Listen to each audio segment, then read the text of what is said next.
Old School Pokemon here, back again with podcast episode number 23.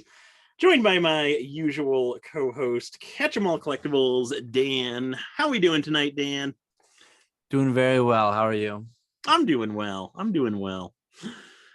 So if you want to go ahead and get us started for the night. Yeah, and first I'll start us off. I did click the record button for this podcast. Some of our more observant viewers might have noticed that I was on the wrong side on my upload. I had to borrow the upload from Nick or the recording from Nick because I never hit the record button. So shout out to Pokémon. He was the first one to comment on my video asking why I was on the wrong side. So hopefully I'll be on the proper side for this one. It does appear that I'm recording. So it's a good thing. It's a good thing one of us wasn't a slacker last week. Yeah. So we'll jump right into it now. First question coming from Kai O, and we've got quite the first question here. What's your opinion on the long-term growth of G.I. Joe grading cards? I like the short-term flip prospects due to recent news, due to recent happenings. And our last podcast was recorded before the big event, so I guess we can just recap that for anyone who somehow missed it. Logan Paul opened up his case with the gentleman from BBCE, and inside were resealed fake first edition base booster boxes packed with G.I. Joe cards. And I think too, like very short term, same day, people like bought up a lot of listings on eBay. They were like sold out on eBay, and then everyone jacked up their prices. I'd imagine it was mostly jokesters, pranksters that aren't actually paying, or I mean, maybe some people actually just want to have that piece of history.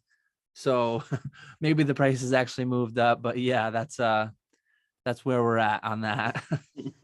Anything to add? I was surprised those packs weigh the same as like WotC packs do. Because have you ever held like the G.I. Joe packs? No. My dad used to sell them, and it's been a while, but from what I remember, those packs seemed a lot lighter than WotC packs. I'll have to try and bust some out one time to see what the weights are. There were two different G.I. Joes, and I heard some people saying that it was the 07 one, or maybe it was 07 or 01, and they were pretty confident, and then other people were saying no, they're the early 90s ones. Wizards of the Coast made one of those, and I don't remember which one. It's been a couple weeks now. But yeah, maybe I mean, we heard how he authenticated it, right? The tape and the ridges on the box looked good. Maybe they never weighed it. That would seem crazy to me. But yeah, it is what it is. Plenty of other YouTube content out there. Speculation leading up to it, follow up after it, and I think there's going to be a lot more down the line. Oh yeah. Pretty big event in the Pokemon sphere. Yeah, for sure. We definitely haven't heard the end of that one. I think we have confirmation that Mealy Pops put his portion of the funds aside to refund Shine. But we haven't heard anything from Card Kahuna as far as I know. And Shine did refund Logan. Yeah. I don't know. I think the three players, right, were Pokeju, Card Kahuna, and Mealy Pops. I only heard about Mealy Pops handing his portion of the proceeds over to his lawyers, who were then gonna move it on to Shine. Yeah, presumably. Yep. So yeah, how that all pans out. I one interesting thing, like I don't know what they did with the remainder of the boxes. Did they just throw them all in the trash? I saw a lot of people, hey, they should have opened the G.I. Joe packs. Maybe they were resealed with something else inside further. Get a next I do not meme. think so, because those G.I. Joe packs are absolutely worthless, or at least they were worthless. Now they're probably worth a good bit. Yeah, but yeah, I'm sure there'll be more content down the line. but maybe we won't hear too much. Maybe with the whole lawyer situation going on. I mean, I'm glad I wasn't involved in that deal in any way. I like to think I wouldn't have been. I would have been wise to not touch it. But yeah, if I were involved, I think like Mealy Pop's handling of it is probably the best. Just like keep your head down, keep doing business, send your money back, and then just move past it.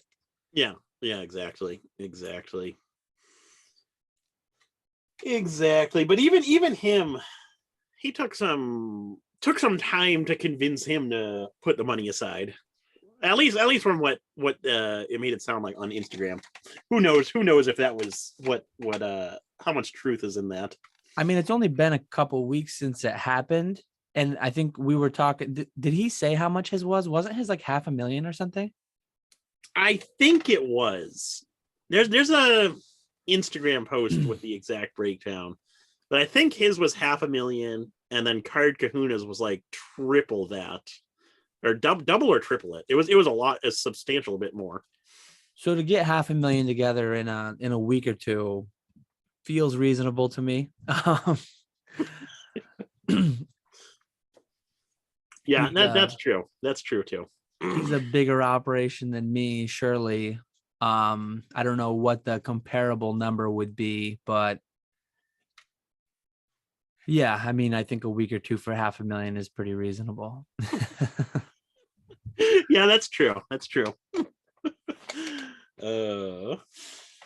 Well, my first question is from Kam B8, and he asks, "What do you think of that handsome employee Z&G just hired? Are you guys afraid that he's going to take all the customers due to his high levels of sex appeal?" Well, my initial response to that question is going to be, did James actually hire someone, or is he making this story up? I was in his second to latest consignment video when he said that Kam had gotten sick with COVID and wasn't able to come in time. There were a ton of comments on that video of people saying, "Oh, you're just making excuses. You actually never hired someone, blah blah blah, yada yada." And it's like, come on, why would he lie about getting an employee and then just back out of it? I'll never understand people.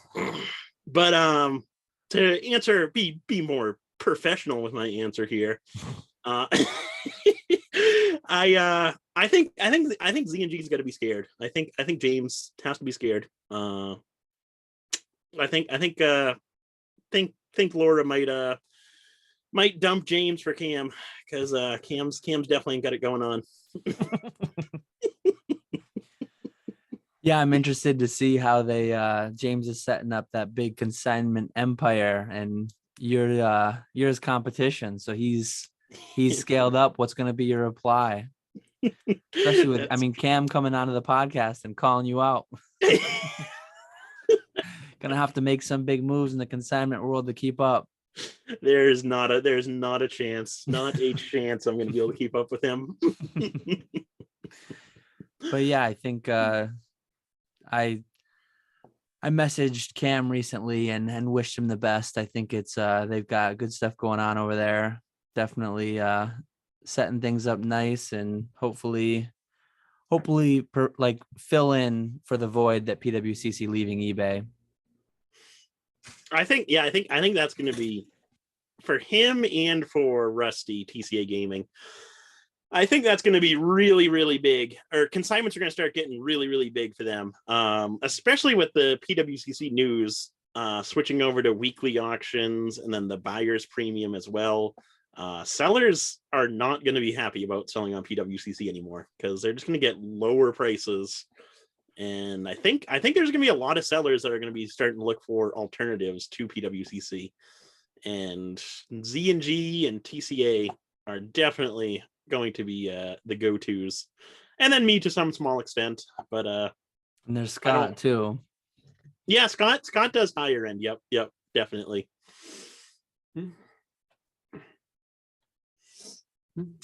So my next question comes from L Dubs. What do you think of trophy or prize cards on the lower to low mid tier that have unique art like Palace Belt and Palace Book?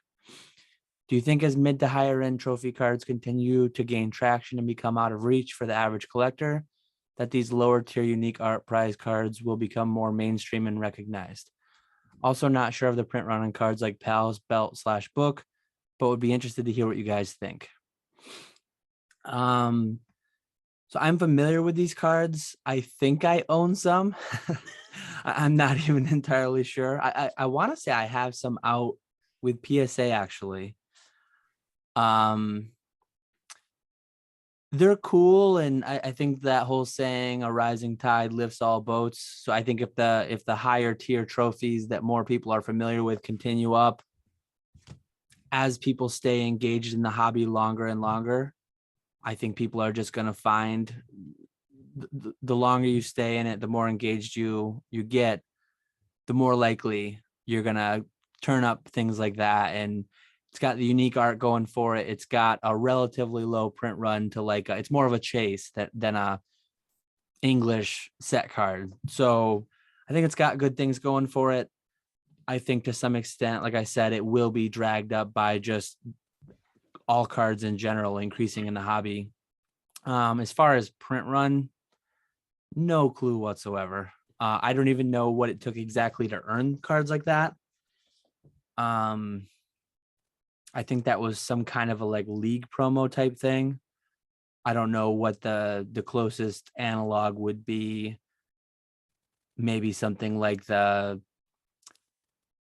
city and state stamped English set card variants that we have for some of those league prize type things, but maybe that would be the closest English analog.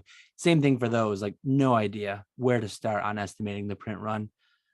I would get, complete wild guess, thousands, low thousands though. What do you think? I would agree with you. I think as the higher tier trophies increase in price, these lower tier trophies and prize cards will start to increase in price as well. But I also think the issue with this type of stuff is awareness.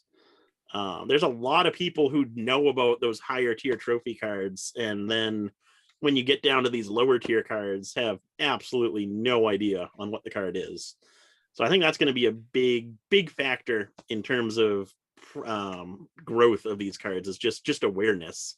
So I think that could hurt pricing. Yeah, it's definitely a super niche thing. Yeah, exactly. But that'd be it. I don't know too much about those cards. I've seen them. I know what they look like, but outside of that, I've just never been a big fan of kind of collecting those lower tier prize cards or higher tier trophy cards, because those are just way out of my price range. But yeah. No, for me it's 99% English set cards, and set product is what I like. So my next question is from William J. If you had a Crystal Charizard CGC 9, subgrades 959, so 959959, would you crack and send to PSA for the 910 or BGS for the 95? If it were me, I would always go for PSA. Just because I really don't like BGS. So I'd probably never send anything to BGS myself. But I would try and cross that over to PSA, hoping for the PSA 10. Worst case, get the PSA 9. Even comparing CGC 9 prices with PSA 9 prices. I don't know for sure, but I would assume that the PSA 9 sells for more than the CGC 9. So if you're looking to get the most amount of value, assuming that you're trying to eventually sell this card in the semi near future, you're definitely going to want to go for PSA to get that value over CGC. But I'll let you elaborate on this question since you have some experience. Yeah, I just pulled up a picture that I sent to someone earlier. I successfully cracked and crossed a CGC 9 Grand Party that was 9.5, 8.5, 9.5, 10. And that crossed to a PSA 10. My initial answer was going to be, though, I would have to look at the card. Not all CGC 9s, even with those 4 specific subgrades, are the same. Grading companies are not extremely consistent. None of them. So I would look at the card. I have a lot of experience with PSA 9s and 10s. If I had a thought that it could, with reasonable odds, get a PSA 10, I'd go for it. In the short term, while you're thinking, like if you have a price in mind, again, we don't know if this is for resale or for personal collection, but if it's for resale and you have a price in mind, it doesn't hurt to have it listed while you're thinking on it. List a high best offer. You might be surprised at what comes in, but I definitely wouldn't send to BGS because I just don't like BGS. I'd probably go for PSA though, depending on how it looked. If I felt like it was going to get a PSA 9, I wouldn't personally go for it just because what you have is the strongest CGC 9 that you can get. One more 0.5 bump, you're going to be into a CGC 9.5.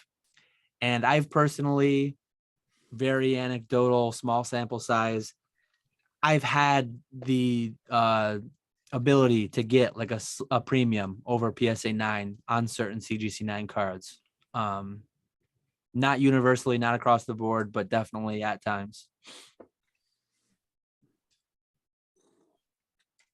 So my next question comes from Estuardo.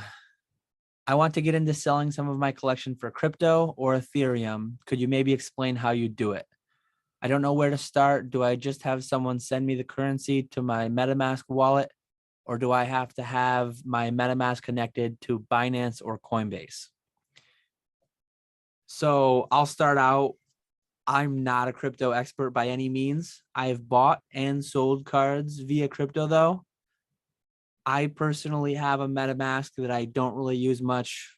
MetaMask is a hot wallet, prone to, if you click the wrong links or do the wrong things, someone can take all your money. If you get phished, no one's going to hack it, but there's a lot of links out there on the internet with people trying to steal your seed phrase and all that. And I've seen a lot of people in the NFT space getting cleaned out and in the crypto space getting cleaned out because they got phished.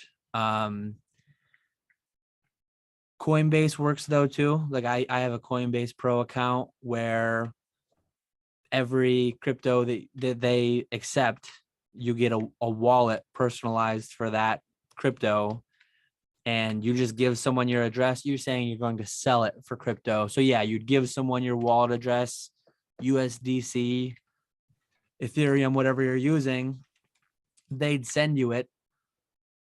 The issue with crypto is, and I've mentioned this in a previous podcast, it's kind of got to be fully on trust. It's like cash. So if someone trusts you enough that they can pay you up front, and then once you verify you've received the funds, then you can send, or vice versa. If you trust someone, I mean, say someone, I've had people send to me based on their trust in me.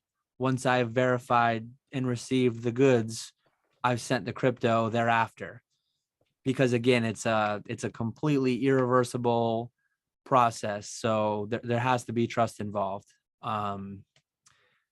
But yeah, definitely. I mean, it sounds like you're not very experienced in it. Do a bunch of reading up on it.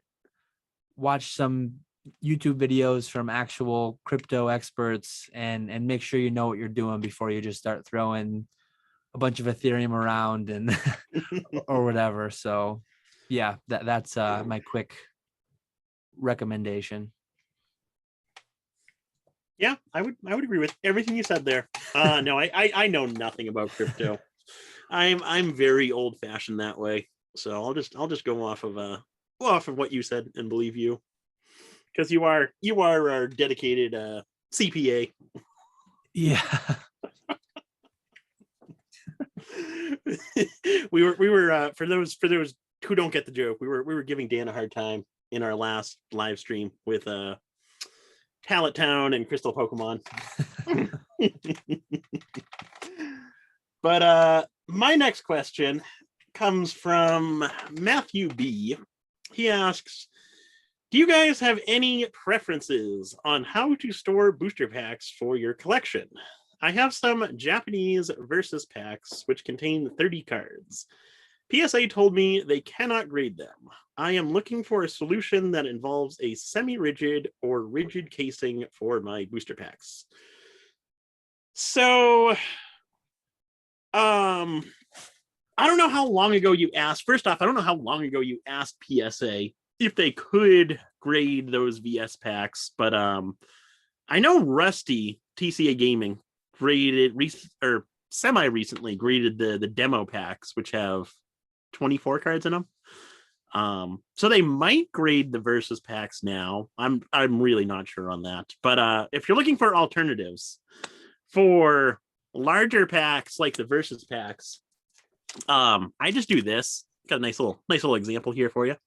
So this is a demo pack, and basically it's a Ultra Pro screw down holder. And instead of just using the screw downs, I just took both sides of it, the sort of the back and then the front, and put it into an Ultra Pro graded card sleeve, and that adds nice little protection there.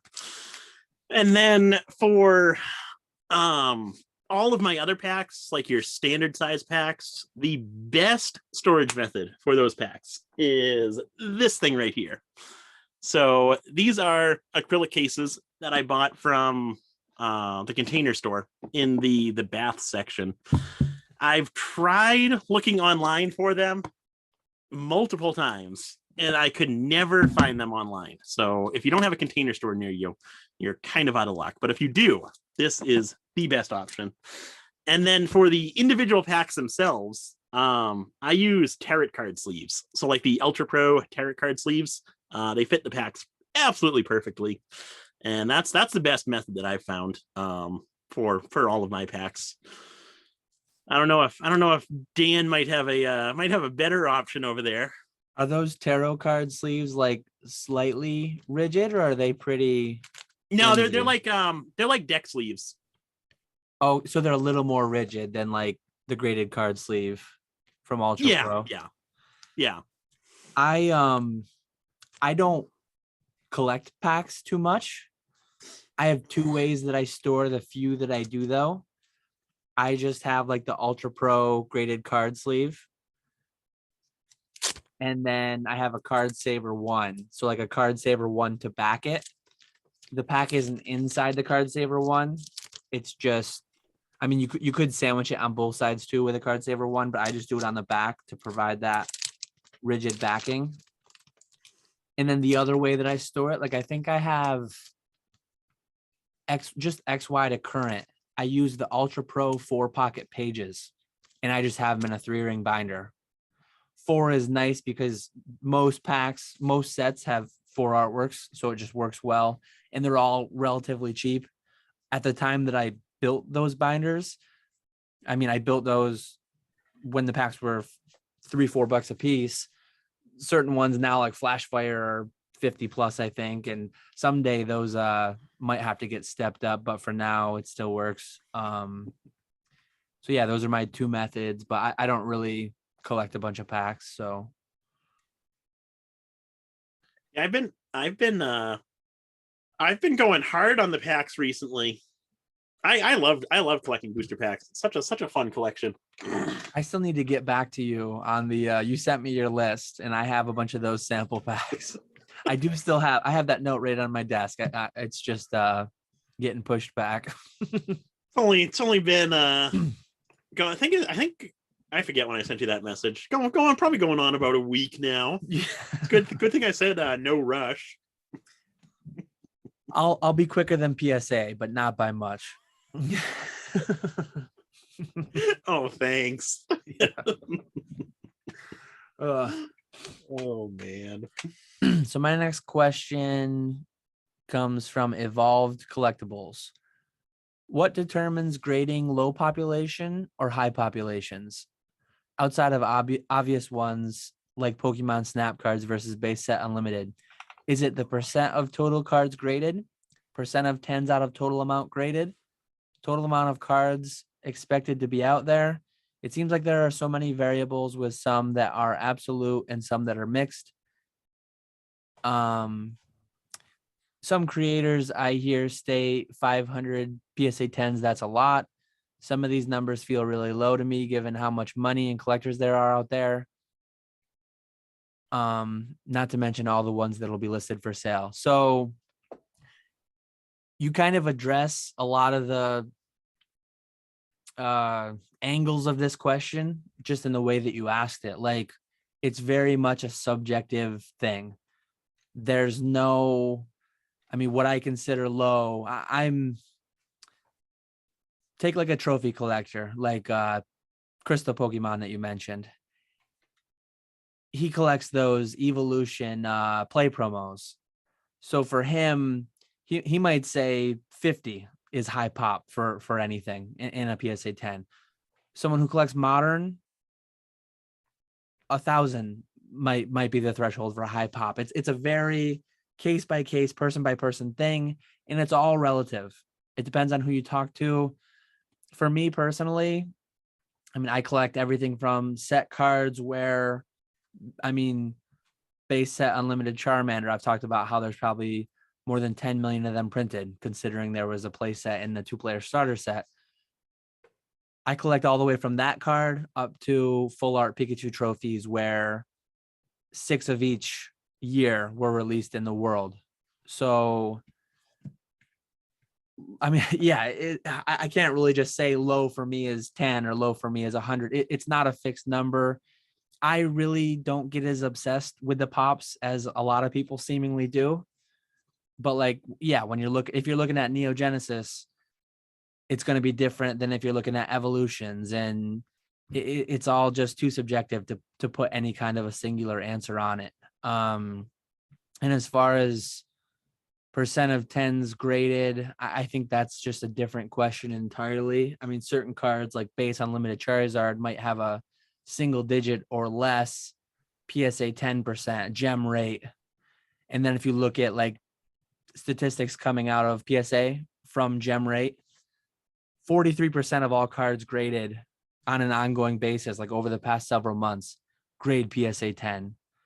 So that encompasses sports and everything. But yeah, kind of all over the place. The question was a bit all over the place too. It's just highly subjective. And if whatever makes you happy. I mean, if you want to collect what you deem low pop cards and you call low pop 100 or 500, whatever it is, collect what you're happy collecting. Don't let someone else tell you, oh, that's not rare enough for me, you should feel bad about collecting that card. Who cares if someone else doesn't think it's low pop or thinks it's too, whatever. I mean, do you? Yeah, exactly. I never really paid much attention to population reports myself either. It's cool to see if you get a low population card. But aside from that, I really don't pay much attention to it whatsoever.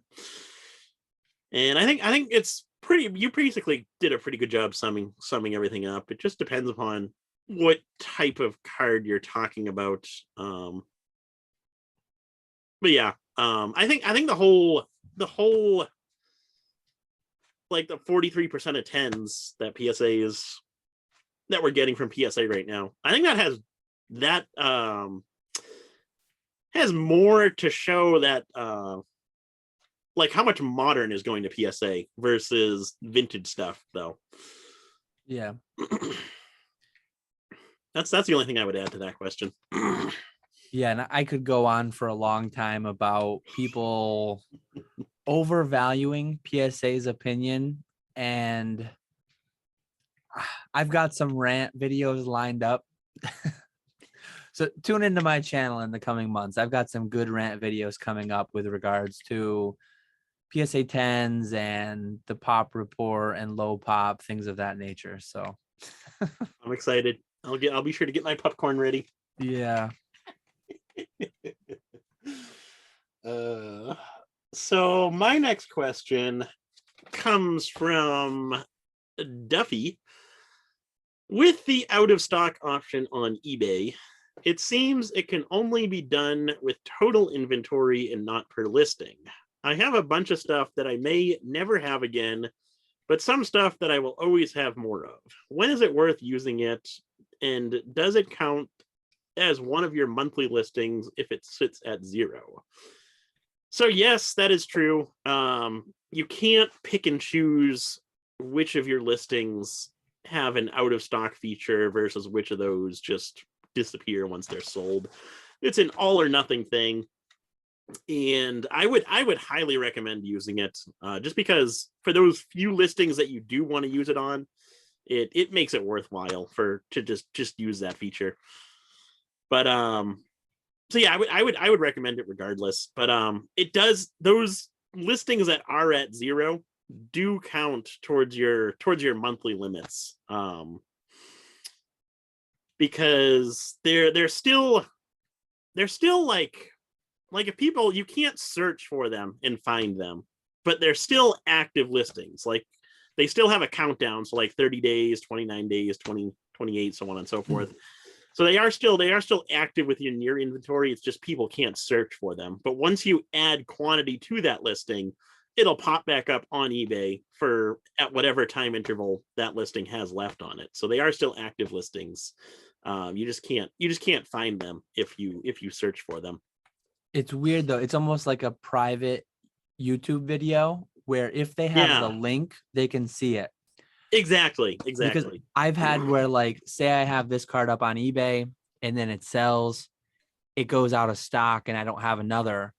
Well, like a week later, someone who had messaged me on it prior can still get to the listing link through that message. And then I've had people say like, hey, is this still available? I see the listing, but then I don't see it through search. Yep. But I think you covered everything well. I would recommend also using it because, like, say you've got right here, I'm not selling these, but I just bought them recently. I have 150 of this card I just bought. Say I was going to sell them. Listing them all for 150, listing all 150 on a not out of stock item is kind of a bad idea. Not that this card is prone to spiking, but it could. Say this card is spiked from 50 cents to $2. Someone would clean you out overnight and you wouldn't be able to like reap those gains on your remaining inventory. You can do the out of stock though, list 10 at a time. When those sell out, when you re-up it with the next 10, you still have the sales history of the previous 10. So your search rankings get boosted because of having the sales history. Another thing that you can kind of do with that, like say you sell through all of these, you can list another Pikachu, just edit the whole listing, change out the pictures, change out the title. You can kind of retain that sales history and pop in a new item. I know a lot of people do that with like booster boxes. They'll sell through 1,000 Evolving Skies booster boxes. And then when they're out of those, they'll re-up it to Brilliant Stars or whatever else. And so you kind of have like a brand new item, brand new listing in some ways, but you've got sales history behind it. That's a bit, I know other people do that. I don't really do it a ton because I'm mostly selling like one-off graded cards, but it's something I've seen. Like day one that a new set comes out and somehow they've got 5,000 sold. It's just because they're re-upping an old listing with new details. One thing about that is you can do that. It is a good strategy to do that, I think. But you do have to be careful about that because I forget how long it stays. Like if someone buys say you're selling Fusion Strike booster boxes. Someone buys a Fusion Strike booster box, then come Brilliant Stars, you update your listing to Brilliant Stars booster boxes.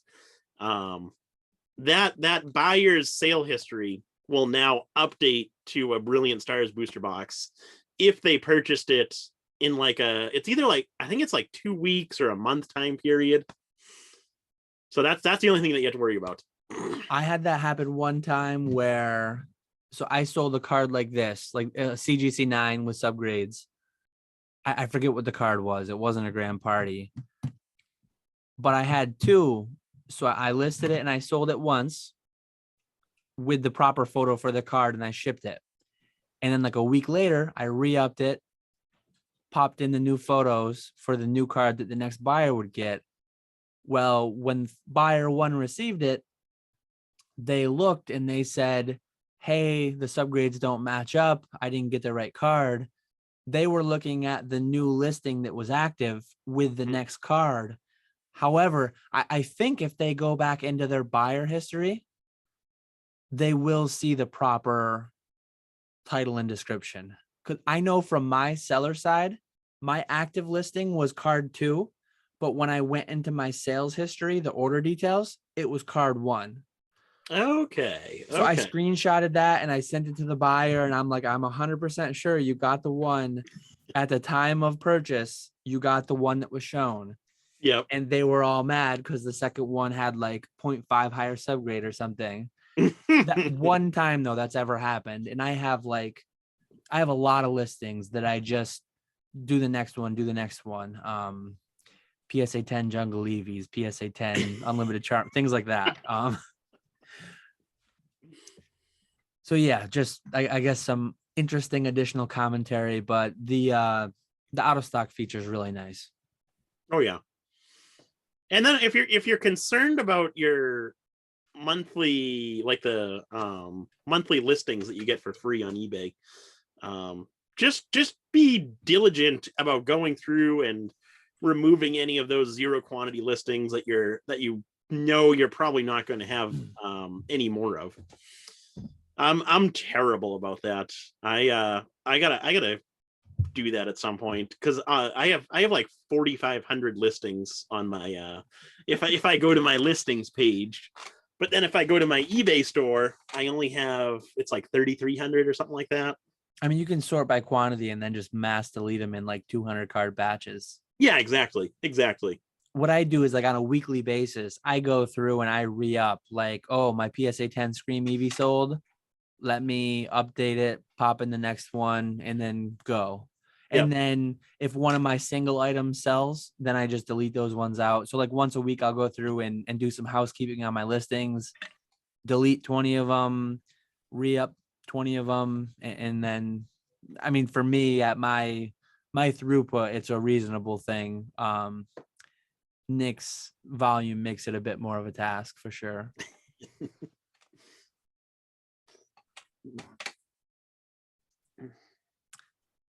That was you. So yeah. Yep. My next question comes from Carson's Collectibles. How much does the popularity of a Pokemon impact its card price? And how much should it impact the price? Pokenomics had a good discussion on this, talking about how a full art shiny from the same set can vary in price from $10 to $500 when they have the same rarity. Another good example is base set first edition. I mean, Charizard is no more rare than Poliwrath. It's all popularity.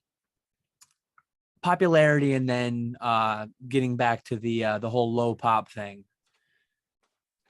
Not that Charizard is the lowest pop, but he is a lower 10 ratio than a lot of the other cards in base set first edition. But yeah, I guess what I'm getting at, you look at base set, Charizard leads the way by a ton. You look at Hidden Fates, it's Charizard. You look at any set with Charizard in it, Charizard's pretty much king. So popularity is huge. It's massive.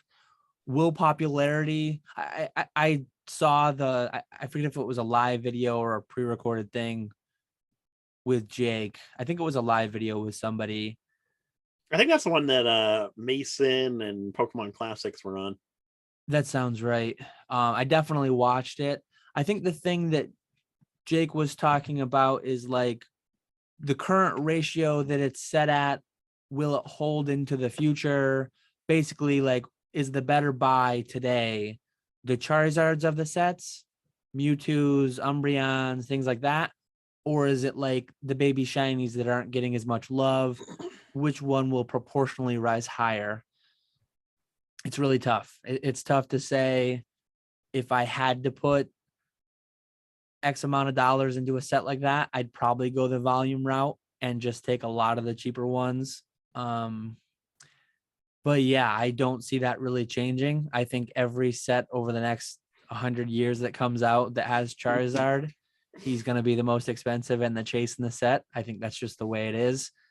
I don't really see Greninja or anyone else knocking him off, but yeah, I think popularity is directly proportional to price. Oh yeah, absolutely. I would 100% agree there. Oh, and I mean, how much should it? I mean, I think it should, right? They're Yeah. all equal rarity. So it makes sense. That's the way it should be. If there's X amount of each card and you've got a higher amount of people wanting a certain one, supply demand, price goes up. Damn it! That was my one unique point for this question. I didn't. I almost got done, but then I was just glancing over and I didn't address the should part. Well, that was gonna be the one thing I said. So it's reasonable that it does affect the price, but does it too much? Does it not enough? That's no idea. I think it's a healthy amount. Where just with base set, since I know the pricing well with that stuff, Charizard is so much higher than all the other cards because it is the most popular. It does have the most demand to it, whereas something like Poliwrath, Nidoking, Ninetales, those cards aren't nearly as popular and have a much less demand than the Charizard. So pricing reflects that, and I think that makes complete sense to me. Yeah, I don't know. Jake was saying he likes those Poliwraths, Ninetales, and all that stuff over the Charizard. He was using shining the baby shinies for what they were talking about. But he was saying the less popular Pokemon have more potential in terms of like a percentage growth than your big cards.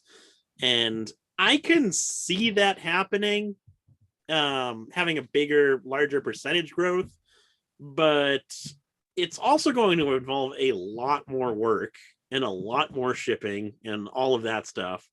So will you actually be making more money in the long term? That came up I don't in know his about. Yeah, that came up in his conversation with the sports card guy, Sports Cards Anonymous or something like that. I haven't seen that one yet. Dakota, I think was his name. I actually really liked that live, and I went and I watched a bunch of his channel. He had some good videos. He had some nice rants actually. So Ooh, I'll have to check that shout out. out to him if you're up. Rants on PSA too. Oh, right up your alley. I like this guy. Where was I go? Oh yeah. They had a brief discussion at some point, I think, in that one on. So for a $500 card to go to 1,000, well, that's a 2x. Yeah. I think it's a lot easier for a $10 card to 2x to 20 than a 500 is to 1,000. Just because $10 anyone can. Yeah, I think Dakota was the one. It was like anyone can hop on eBay and just make a $10 or $50 purchase, and I mean it's just easy to do. Oh you yeah. gotta think about it more. You gotta like look up comps. You gotta do a little research and like you gotta feel more researched and comfortable about it if you're gonna drop high 3 figures, low 4 figures or something. So, but then the point you brought up too, like if you're selling one $1,000 card versus 50 $20 cards, there's a lot more labor involved in the 50 $20 cards, unless you're using Troll and Toad Evo. That would be my answer to that. I don't ever plan to sell these myself, except for the few that I end up grading, but somebody will sell them for me. I'm not a fan of the greedy corporation anymore, taking 50% of those low value sales and charging storage fees and all that. I'm gonna be TCG players' biggest mascot from now on. They must be near 50% on cheap ones, right? No, even direct is like 30 or 35. It's a good bit lower than Troll and Toad. Well, when you set up old school Pokemon Evo, I'll get an account set up with you. Thanks.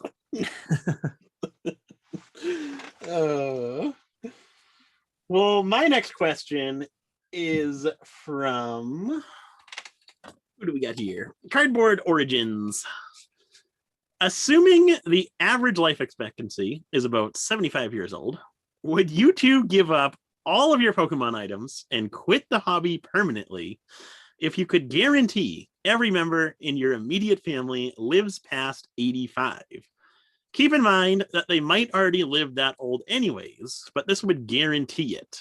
In this scenario, you can assume that you will both be able to find work elsewhere and maintain your current lifestyles. So yeah, I would definitely give up my collection for that. Hate to say it. I guess I'm not a true fan of Pokemon. Sorry.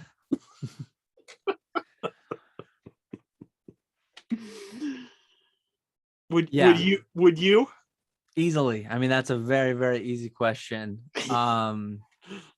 Extremely easy. That's my serious answer. I did have a joke answer too. Oh boy. It's even easier because then think about like all the bar bets you could win. Think about it, right? I mean, kind of a silly question, kind of a silly answer. So I give away everything and I guarantee everyone lives past 85. So I mean, you can actually have a lot of fun with that. You could have a lot of fun with that. You could win a lot of bets. I mean, you could be the guy who jumped out of an airplane without a parachute and survived, right? I don't know how that works. Then you get into kind of like some different intricacies of how that would work, but well worth it.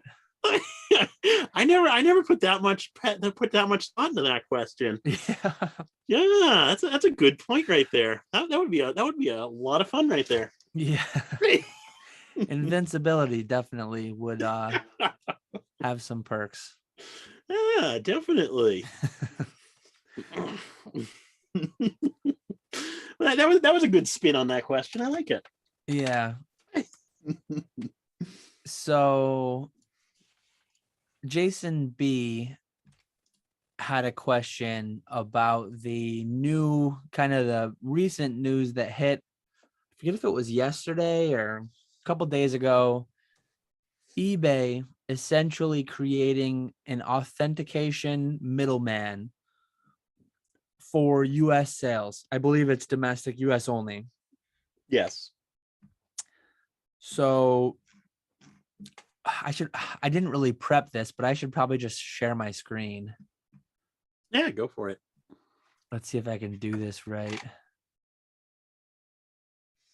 Why is it sharing by? It's not letting me share the window.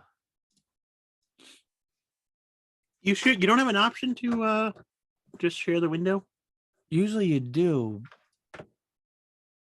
but it's not showing me that right now. It's going to share the whole screen, which has you and me on it too. And people don't want to see us twice. It'll be like deja vu. Let me.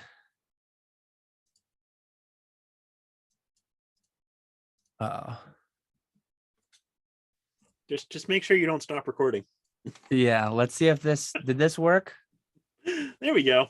Okay. So yeah, what this program is starting today, I think, right? Like starting now.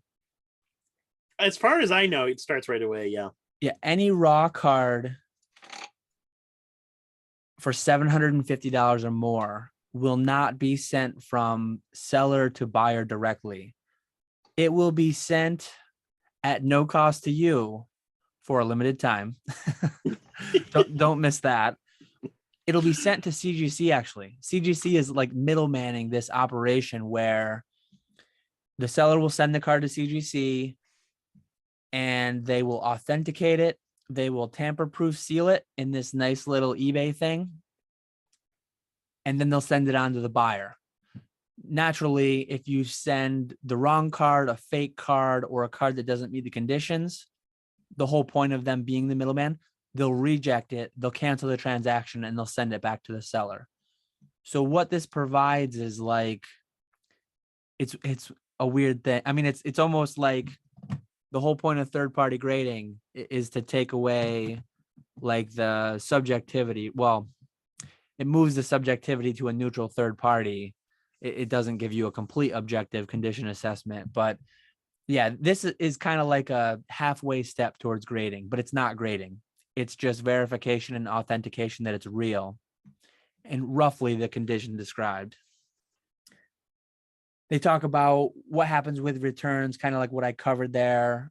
So from a buyer side, you can go and you can comfortably buy anything above $750 raw and know theoretically that you're going to get that same card in that advertised condition.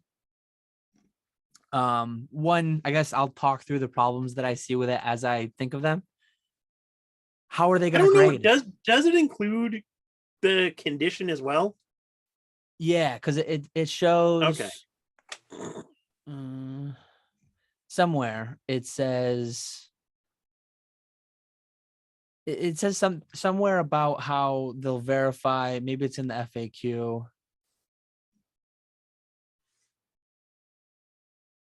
Something about the condition. Okay.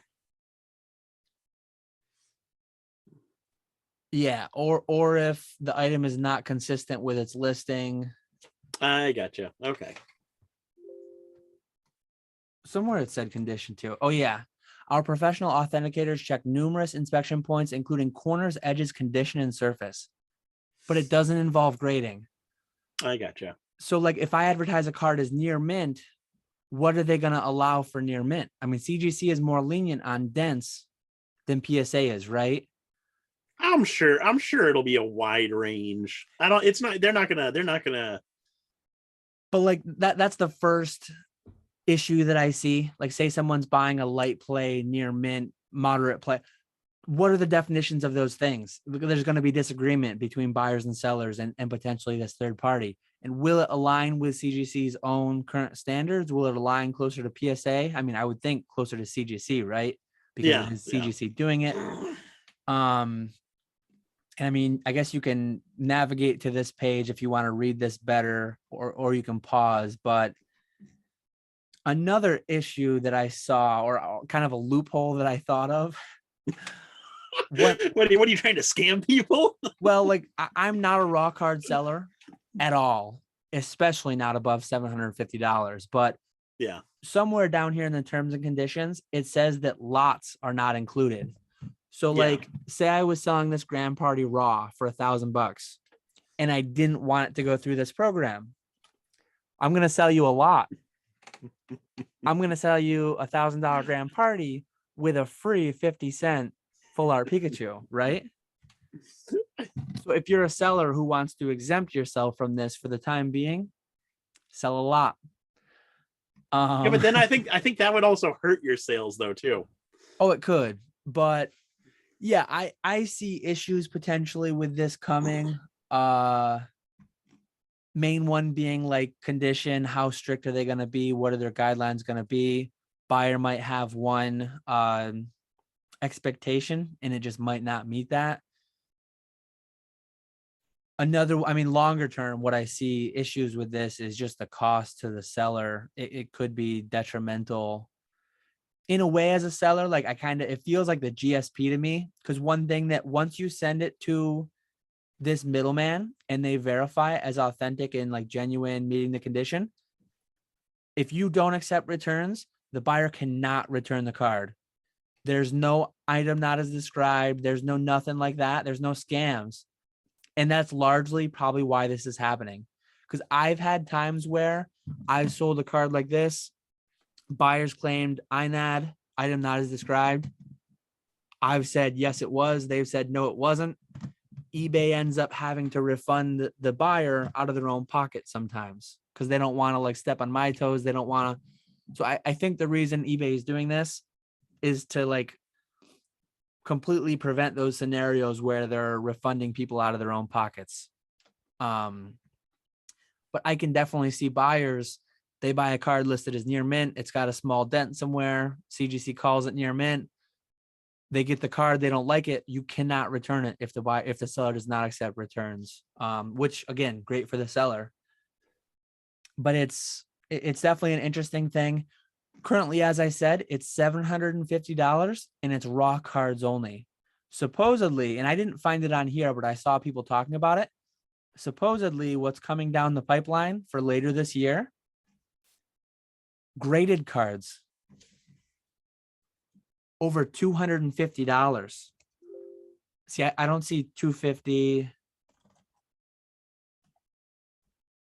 And it says ungraded. I don't see anything about graded or $250, but supposedly people were talking about that, which is crazy. Because like this card, if I sell it later this year for $1,000, it's CGC graded and authenticated. I'm going to have to send my CGC graded and authenticated card to CGC so that they can verify it and send it to the buyer. And then maybe crazier yet, the only PSA card I have in close proximity is a terrible condition box topper. Crazier. If I sell a PSA 5, just like box topper for $250, I've got to send a PSA authenticated card to CGC so that they can authenticate that it's good and then send it to the buyer. If this actually does down the line start covering graded cards too, that's crazy to me. And again, in a way, I kind of like the thought that I won't be subject to returns at all under any circumstance, but I'm worried about the cost that it might entail to me. I kind of went on a long thing there. Any input, anything to add? Yeah, I think I just it doesn't really apply to me because I don't sell any. I can't imagine anyone selling a $750 single raw without grading it in the first place. But I think it's a great idea on eBay's part to do that, because I'm sure, especially nowadays, with the whole 2020 mania, I'm sure there's a ton of fake listings out there of just either scammers that aren't going to send you anything, or just fake cards. Like we've all seen the first edition Charizards that pop up on eBay all the time, and this right here will eliminate all of those listings, which will be really, really nice. Do you not buy anything raw over $750? I haven't. I bought a few Ninetales. That's been about it though. I don't really buy too much raw either.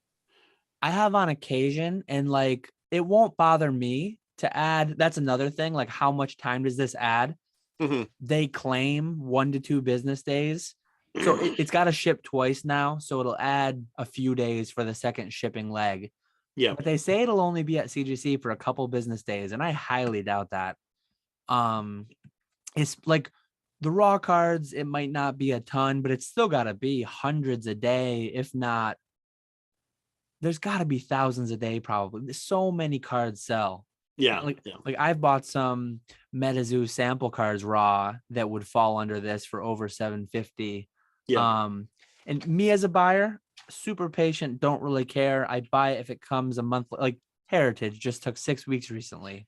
whatever. The average eBay buyer, though, He is not patient. you start adding a week additional, eBay's gonna have a nightmare over like the amount of pissed off buyers, and that's, in a way, they're trying to protect them, but they're more protecting themselves. Oh yeah, And oh definitely. it's going to be at the cost of like some amount of buyer satisfaction, I think, for certain people. Because Yeah, I am very comfortable going on eBay, buying $1,000 raw card and judging it for myself. yeah. I guess the average person probably isn't, but like, buy graded then? I don't know. It feels like they're solving a problem that doesn't exist for the buyer or the seller. It's more for them. And they're only going to change something that's better for them, right? So I think it definitely adds peace of mind for some buyers. But I do think the bigger reason as to why they did this was for them to save a little bit of money and stop having to issue all these refunds.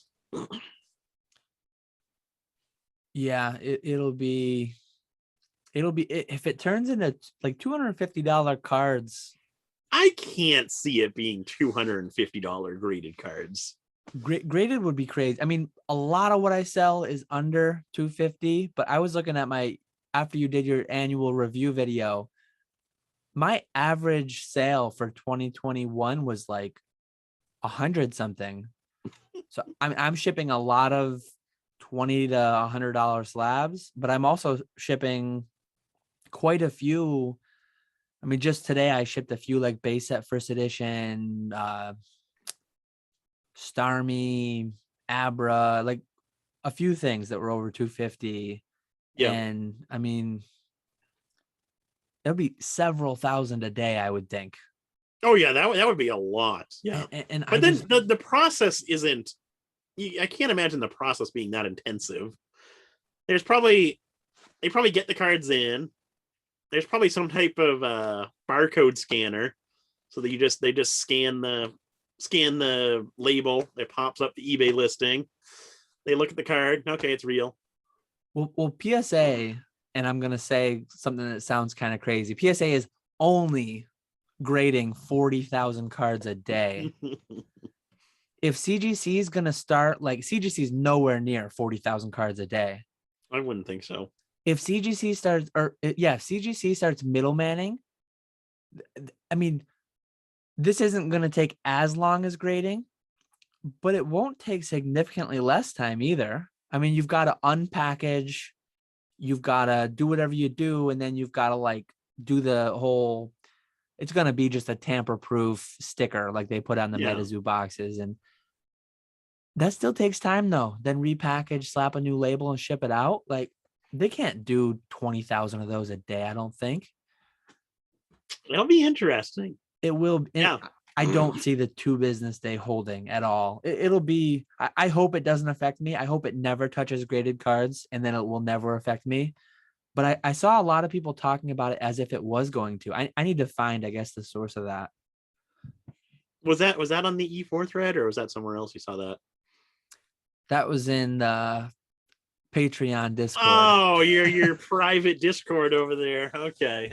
I'm not good enough to view that. Shout out. Both of us have our own separate joint Patreons that you can find in our descriptions if you're interested in joining. Whoa, you put a Patreon link in our podcast?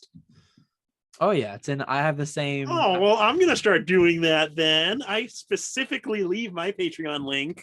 Oh, I'm man. not a sellout when we're together. Oh. I'm gonna start making that the right up above the timestamps. Big bold font. Oh, mine's way down at the bottom.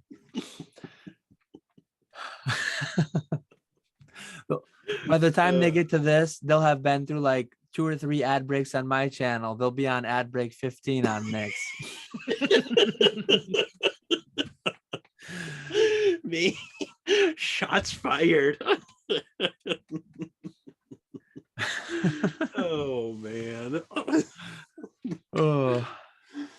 Hey. Well, do you have anything else for that question, or No, we I covered think that one pretty good. I think that's it. It's it'll be interesting to see how that develops for sure. That will be. That will be. So my last question is from Andrew L. He asks, with card prices coming down, what are you guys currently picking up for your personal collections? Binder and or graded. As a new collector, I've been picking up PSA 8 base set unlimited hollows to display, and I recently completed my binder collection of base, jungle, fossil, and team rocket. So me personally, touched on this earlier. I'm buying a lot of dollar packs, like the Dollar Tree packs, the three card packs for my booster pack collection. I've bought a few more no damage Ninetales. It's been about it for my personal collection. Haven't been buying too much, but now is definitely a good time to be picking stuff up for your collections, especially if you're patient and can buy through eBay auctions. There's a lot of auctions that are going fairly cheap right now, so now is definitely the time to be buying for sure. How about you? Are you buying anything for your personal collection? Some people will like this answer and some people won't, but I have most everything I want in Pokemon. I mean, there's the stuff that I don't have is really expensive. So I'm trying to not buy those because everything I buy and lock away in my personal collection, that's just money I'm not. It's more expensive because it's money that's not working for the business and giving me a return and like a salary. Yep. Because this is full time for both of us. So Metazoo. Metazoo is the only stuff in the past year that I've really been adding significantly to my personal collection because I don't have any of it. I guess in Pokemon too. Well, no, I can't even say that yet because Fusion Strike I didn't open. Evolving Skies I opened one box worth, but I'm not even keeping up with my modern binders that I always do.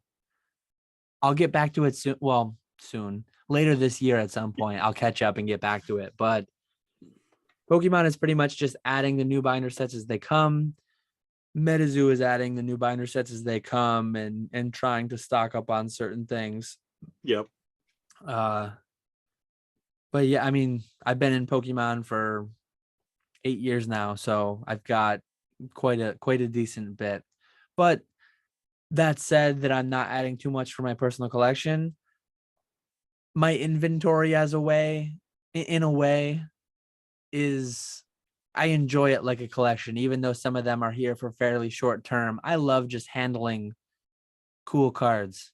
Oh yeah, definitely. I'm buying heaps of stuff constantly. I do a lot of videos on what I'm buying.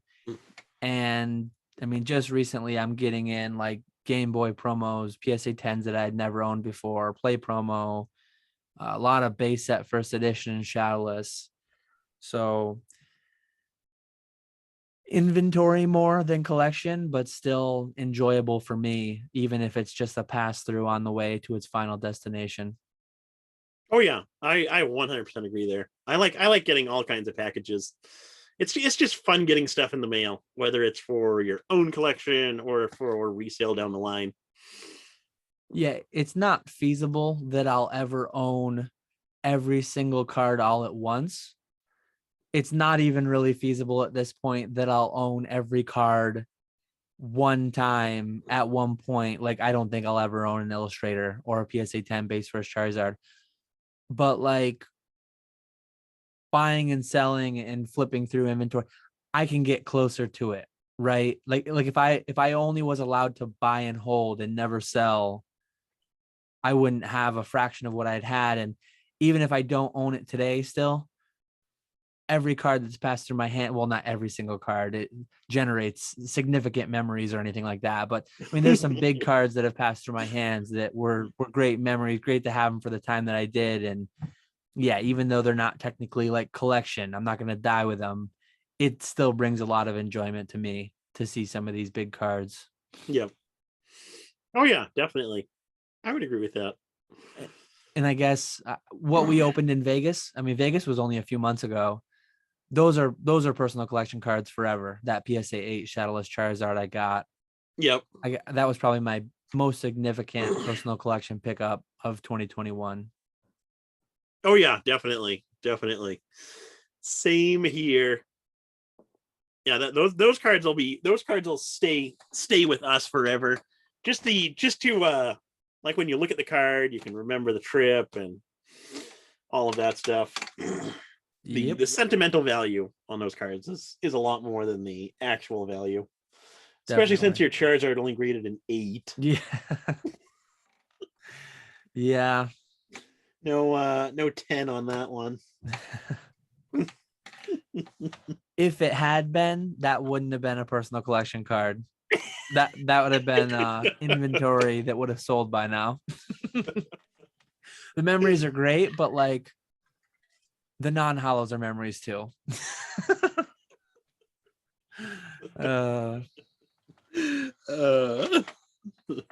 Yeah, no.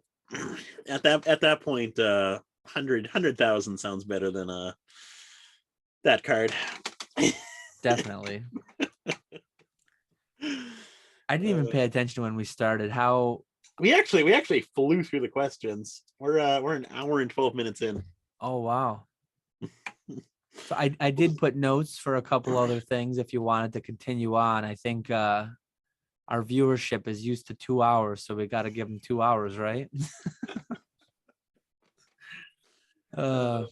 If they've made it this far, they usually make the 2 hours. That is true. I've looked at the analytics, so this weekend is a big event. I'm not going. I don't believe you're going. No. But Leonhart's pop-up shop is this Saturday in Dallas. I've seen a few like teaser type things. I did watch Leonhart's video. He talked about how he's setting up like Professor Oak's lab type thing, and he talked about Stadium. What's that? The Pokemon Stadium. Oh yeah, for live streaming the packs.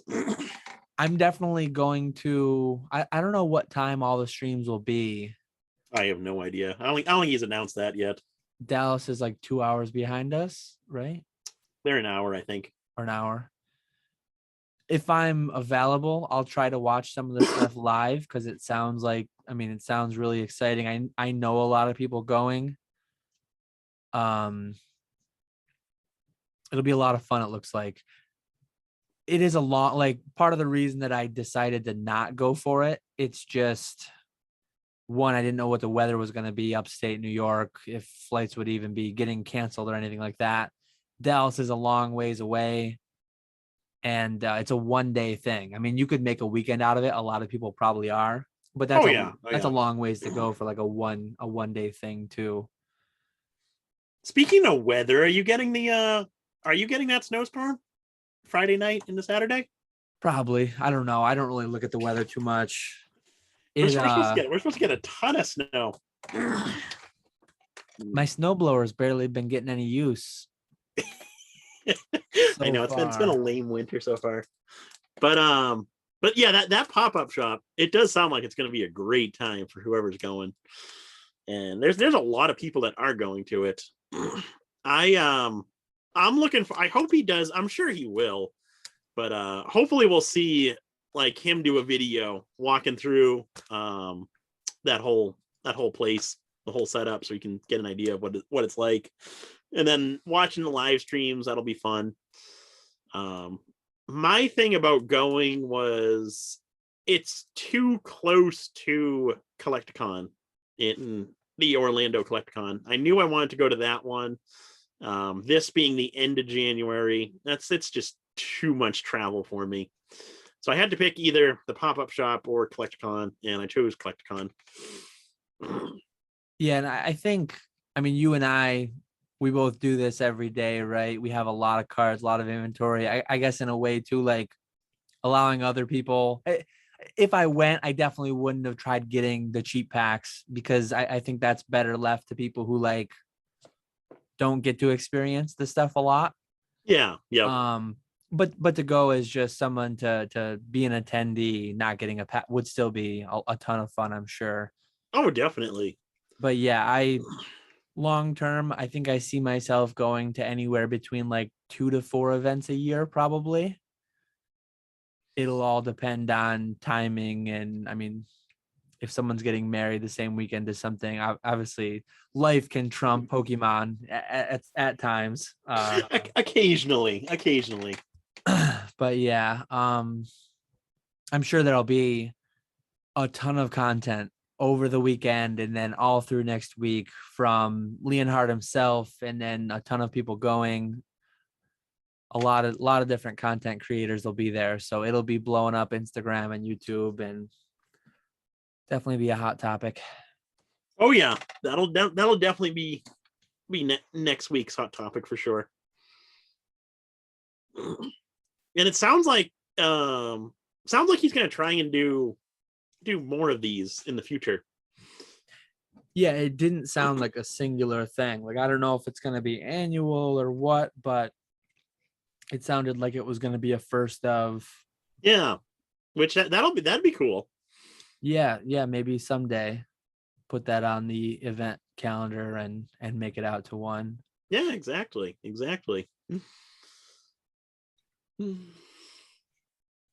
Did you want to hit the next topic, or do you want me to lead in with it? Or oh, you can lead into it. It is a good one. We should definitely talk about that. yeah, so I didn't dive too deeply into it. I can't say I'm an expert on exactly what's going on, but I did listen to a couple of clips here and there, a couple other people's takes on it, the whole Marx card situation. So $1.2 million, I believe it was, the amount of grading fees that were going to be owed by this Marx Cards, who is ceasing business, and they don't have the money to pay.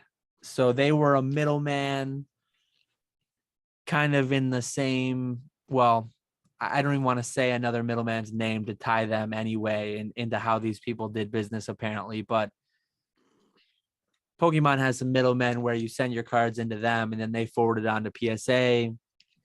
Some of those services, you prepay the middleman. Certain accounts would have arrangements where, like, I had an arrangement with some of my middlemen that I didn't have to pay until like a month or more after the cards came back to me.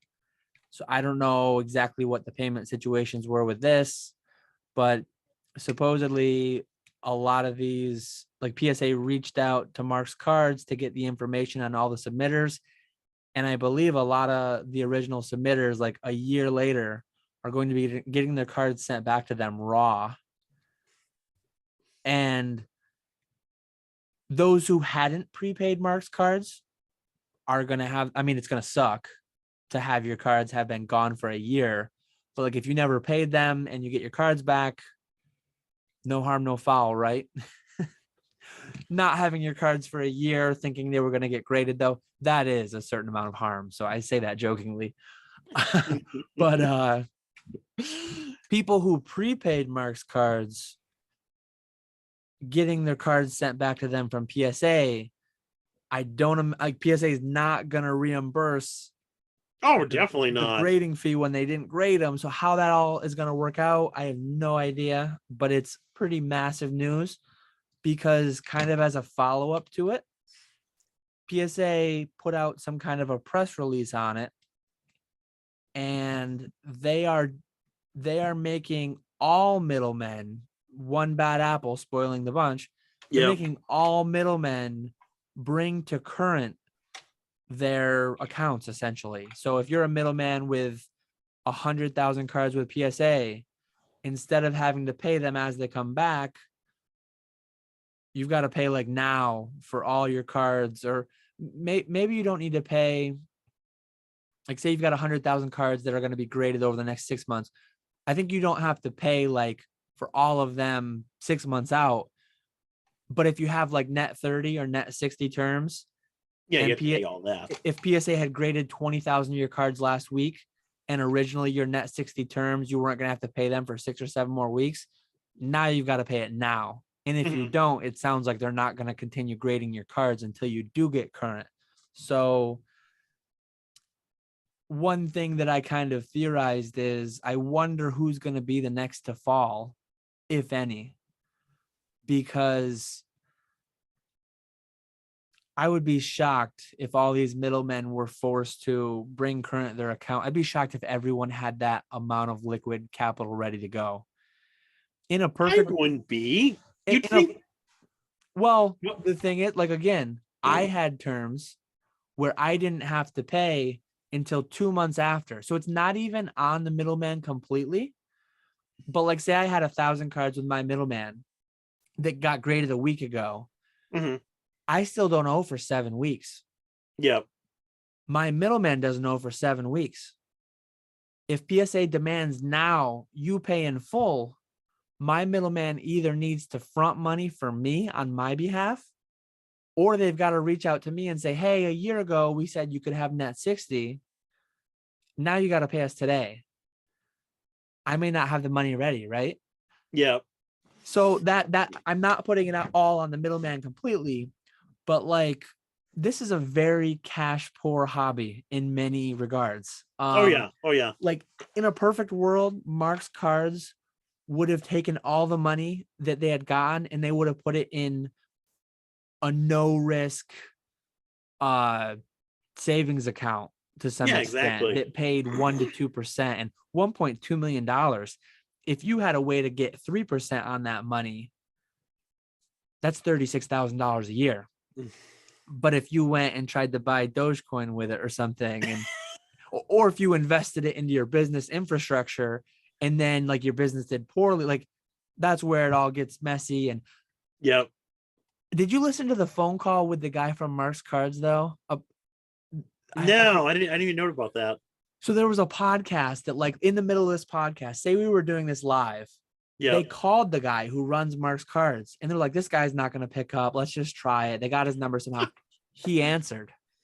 And they were What like, did he have to say? well, they were like shocked. He didn't say much. He basically said, Okay. the way that he answered, the way that he responded made me think that he has like net 30 or net 60 terms. And I'm sure those middleman companies do. because a lot of people are assuming that it might be news to some people when I say that I had post-pay terms with my middleman.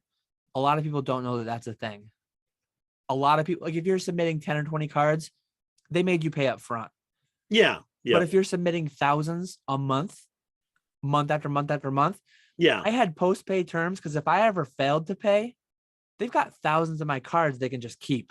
Exactly. That's the only reason. If you send them 20 they'll do cards, it. they're not going to do post-pay because you can just ghost them and they've got no leverage against you. So Yep. my theory is that Marx Cards probably has a lot of accounts with post-pay. So Marx Cards probably doesn't have this $1.2 million prepaid or anything. A lot of people are assuming that it's all prepaid. They blew the money in Vegas or on Dogecoin or wherever. and now they're screwing everyone over. Might be the case, might not be though. That's kind of the scenario as I see it. That's my theory. I think that has to be the more likely scenario. Is they just put the money into their own business, or blew it at the casino or something like that. probably not to that extent, but putting the money into their own business and kind of losing track of how many cards they actually had out at PSA. Because I can't imagine you'd have the majority of your accounts set up as post pay versus paid upfront. That would be the only logical thing for me, or that I would see as a kind of like a middleman service, is to the majority of your accounts are being paid up front, so that way you have cash flow to pay for all of these dealers who get to have those that extra time to pay. Yeah, I think the most likely thing. Can you see what I shared? Yeah. Yep. I think the most the most likely scenario is that Marx Cards had accounts on both sides. They had some amount of prepay, they had some amount of post pay. Yep. So yeah, unfortunate incident. Our top priority is protecting the collectors who may have been impacted by the bankruptcy. They're requesting the submitter details, basically, so that they don't want to send all the cards back to Marx Cards and then have them like skip town with them. Yeah. They want to get the information from Marx Cards and directly return them to the original submitters. Not charging them for the return other than shipping. PSA is not even paying the shipping back. Yeah, but that doesn't make sense though. We won't charge customers for the return. But what are they doing? They're not grading them or anything. It is costing them a lot of money because they paid people to like open and verify the orders. A lot of these are probably That's in like true. Yeah. It's definitely costing PSA a lot of money. But another point that I wanted to make, it is their fault in so many ways. PSA's fault? They've had these cards for over a year. That shouldn't matter though. It matters a ton. Like I don't think the time frame matters, because it's not like you say, it's not like you forget, oh, I have 500,000 cards off at PSA that are going to come back at some point. I should probably have that money ready for whenever those cards come back. People are terrible with money. People are cash poor, and life changes. But a business like that shouldn't be under that type of scenario where it's other people's money, or it's other people's cards and other people's money. Really, it's not their money to be spending. A business like PSA shouldn't be taking over a year to grade cards. Yeah, but that's just the situation we're in. There's nothing you can do about that. PSA could have. They could have not allowed it to get here. If PSA was grading and turning around cards within 3 months, like they have historically done, this wouldn't have happened. $1.2 million worth of submissions wouldn't have built up all at once, because they all would have just been flowing on a recurring basis. Like, a large part of this is on PSA. I don't see it, because like, sure, PSA could have, it definitely wouldn't have happened if PSA wasn't backed up. I will agree with you there. But we all knew PSA was backed up. And then we all saw that PSA was starting to get cards graded on a quicker time frame. So more and more cards were coming back. So I think most of the blame does have to fall on Marx. Oh, I'm putting a lot of it on Marx, but I just want to get PSA in there too. I wouldn't put any fault on PSA. No, PSA is scot-free on this one. Oh, you're too forgiving. They enabled, I mean, I don't know what kind of a vetting process they had, but they had official, what did they call them? Approved middlemen or certified, or like, yeah. I'm assuming Marx Cards was one of them. So what was their vetting process? They enabled this to happen. Well, they probably don't check back. Like, once you get approved to be a middleman, PSA is not checking in saying, okay, how much do you have how much funds do you have available right now? And then once I'd imagine once you get approved, you're kind of good to go. But I mean, over like a year ago on E4, I made a post theorizing that this would happen. I theorized like two different things. One, some amount of submissions were going to be abandoned at PSA. You know how many people were sending out submissions of 100 unlimited Charmanders and unlimited Weedles and Caterpies?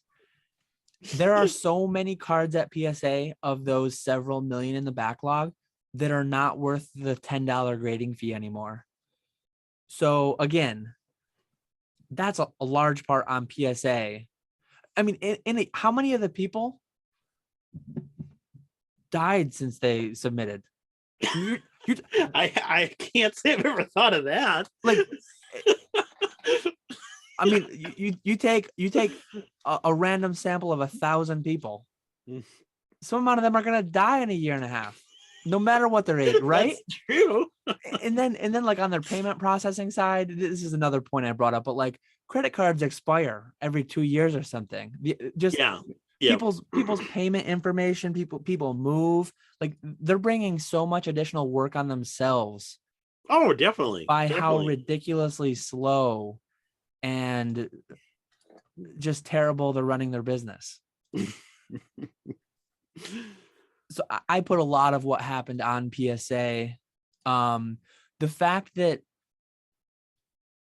to some extent, the fact that like they would have to even reach out, you almost think that they'd be being delivered some of the original submitter information somewhere along in the paperwork, just in like I as a wouldn't think that. contingency, as a contingency. Yeah, I don't know. But it's a crazy situation, and I wasn't surprised to hear. I'm surprised it took this long for something like that to happen. Yeah, it'll be interesting to see what happens with Middlemen going forward. Yeah, I I think mean, I I do think that'll affect a lot more people now. do you have any cards back? You had post pay or I mean, you don't have to say if you don't want to. What do you mean? I had one submission, that big CGC submission. That one's actually coming due soon, but none from PSA. Because I'm post pay. I I need to look. I mean, I've got the cash to pay for whatever I need to pay for, but I'm bad at tracking that kind of stuff. I think I have some orders in that window, and I've not been reached out to yet by my middleman saying, "Hey, this was going to be due at this point, but we're making you pay it earlier because PSA is making us pay it earlier." Yeah. I haven't seen that. Well, that's good. Hopefully. But again, like there would be a lot of businesses, there would be a lot of submitters that wouldn't have that capital ready. Because at one point I had 10,000 cards out. Yeah. Anyone who can do quick math, that's $100,000 worth of grading fees. I didn't necessarily have $100,000 in cash under my pillow ready to pay the middleman grading fees. I didn't necessarily have $100,000 in a like segregated account 100% ready to go at all times. But I've always had that mentally noted. I've always had the ability to assemble those funds on very short order if needed. Yeah. I knew it wasn't realistic, but if all 5,000 of my cards had come back last September, I would have gotten the money together to pay for all of them at once. Well within my payment terms. I know a lot of people who have admitted they've sent out a lot of cards and they're using submission A sale proceeds to pay for submission B. And Oh, I used to do that all the time. very common thing. And Yeah. it's not surprising people do it. And it leads to things like this. Because when you bank on submission A paying for submission B, and submission A costs $5,000 in grading fees, and the cards that were supposed to come back being worth 20 come back worth 4, and you paid 5 to grade them. Well, how are you going to pay for the $5,000 bill on submission C when selling submission A doesn't even pay off your credit card bill? Yeah. Yeah. That's literally how cash poor a lot of people run. Credit heavy, very high leverage, which works amazingly well when Oh, everything. there's definitely some perks to it. Or wait, what were you saying? It works fine when everything's going to the moon and when you're catching everything Oh on yeah, the yeah, upslope yeah. and you send it out expecting it's going to be worth 10 and then it's worth 20 when it comes back. But when it goes the other way, you run into Marx Card situations. Yeah, yeah, yeah, exactly. But yeah, no, people, you just need to be more careful, is what it comes down to. Like I plan on putting my CGC bill onto my credit card and waiting another month to actually pay that off. But come the time that I actually have to pay it off, I'm gonna pay it off, make sure I have the funds to pay it off. And you've got them. I could pay it off right Yeah. now. I use choose credit to cards wait. too. We both recently did videos on our channels where you showed how much you bought and sold. I showed just how much I bought. I put over $500,000 through my credit card last year. That was worth over $10,000 in credit card rewards. Yeah, exactly. I utilize the free short-term loans that credit cards provide for all my grading fees, but I have the money ready to go before it even comes due. Whereas a lot of people were just rolling that snowball, banking on, again, submission A to pay for submission B to pay for C, maxed out credit cards in a line. Yep.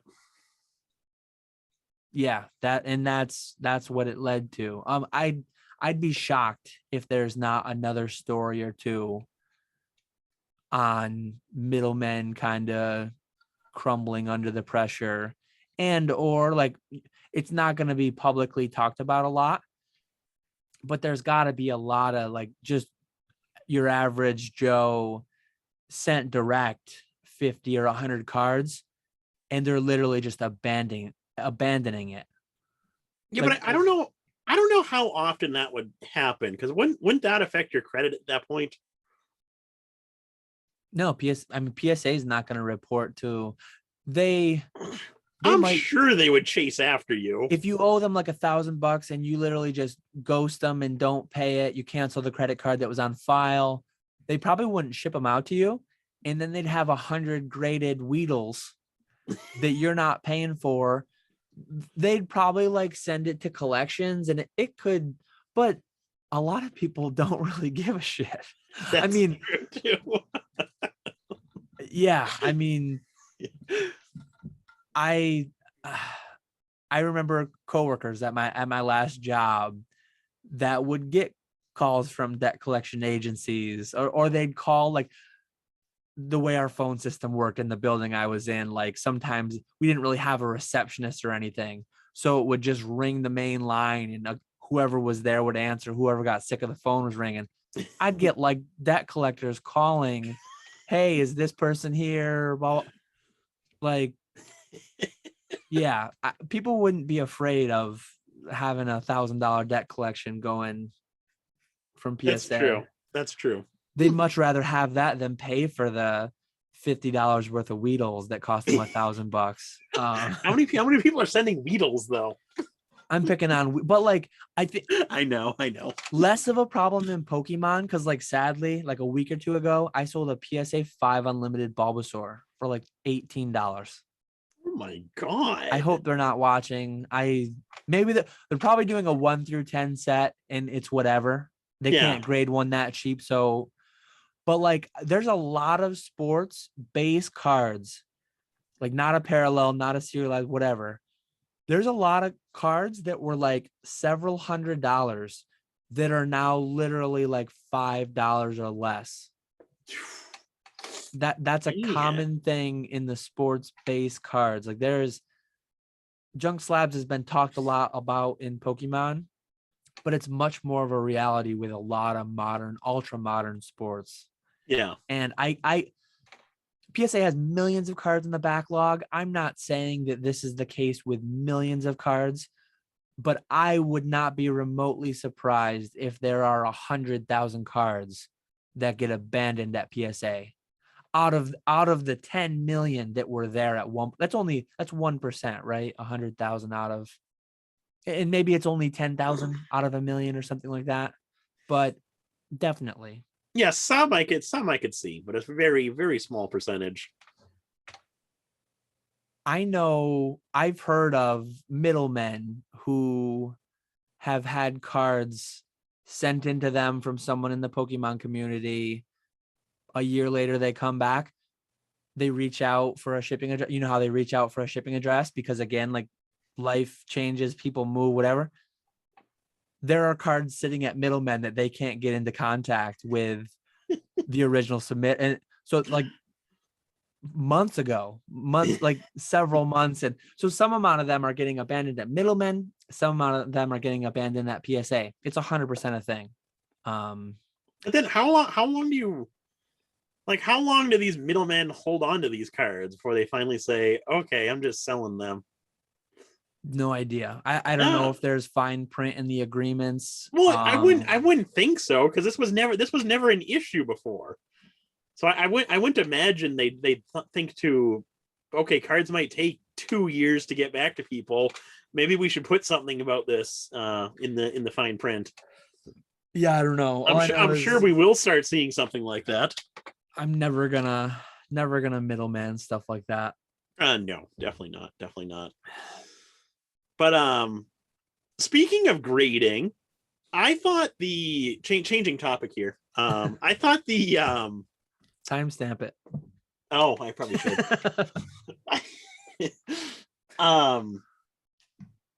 I thought that, what is it, the $50 tier economy at PSA? Oh, that was other big news. Yeah. Well, don't be saying it. I'm going to say it this time. So, PSA has been doing those $50 lottery every so often.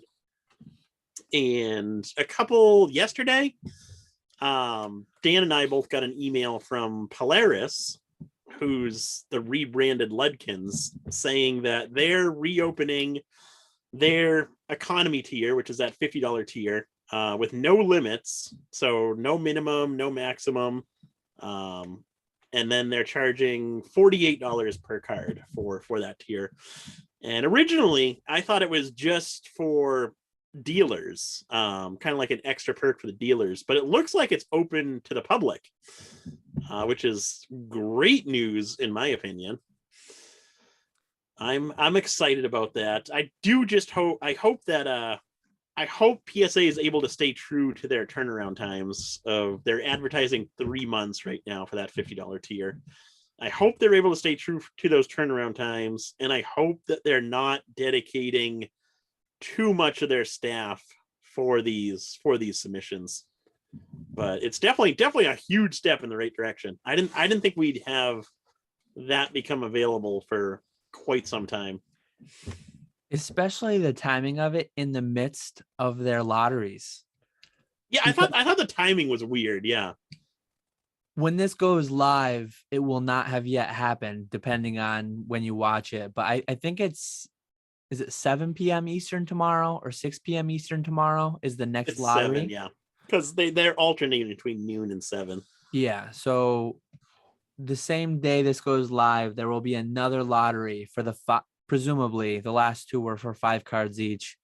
So they're doing a $50 membership required lottery during the same time that they've opened up Middlemen for 48. There are a lot of people who don't use middlemen, and they're like strongly against using middlemen. I don't know if do you follow you go ahead. Marx Cards is going to reinforce why certain people don't use middlemen. Certainly. What were you going to say? Do you follow card porn on Instagram? I do. They did a post, maybe it was around the same time that Mark's card thing came out, asking why people use middlemen.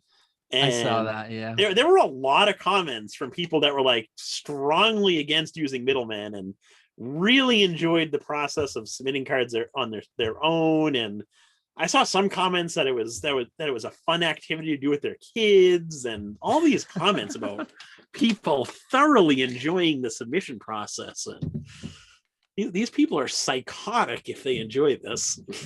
Yeah, I use them because they're cheaper and supposedly they're insured extensively and all that stuff. But you've got to use someone you trust, right? I mean, it adds a layer of risk. Sending cards to PSA even. You've got shipping 2 separate times. You've got a company that is willing to backlog over a year. there's definitely inherent risk in whatever you do with your cards, and adding another pair of hands, no matter how trustworthy, it's only as strong as its weakest link, right? If they're more trustworthy than PSA, there's still risk with that involvement. And you've got two more shipping legs now, right? You to Middleman to PSA to Middleman back to you, instead of just you to PSA and back. But yeah, long term, I see myself utilizing Middlemen again. Short term, I'm not going to grade significant amounts. I am going to use a handful of the new $48 tier through Polaris. I think for those ones, I'm just gonna so yeah, we'll go through Polaris for those. But once that $50 tier opens for the public, I'll switch back and start doing it myself.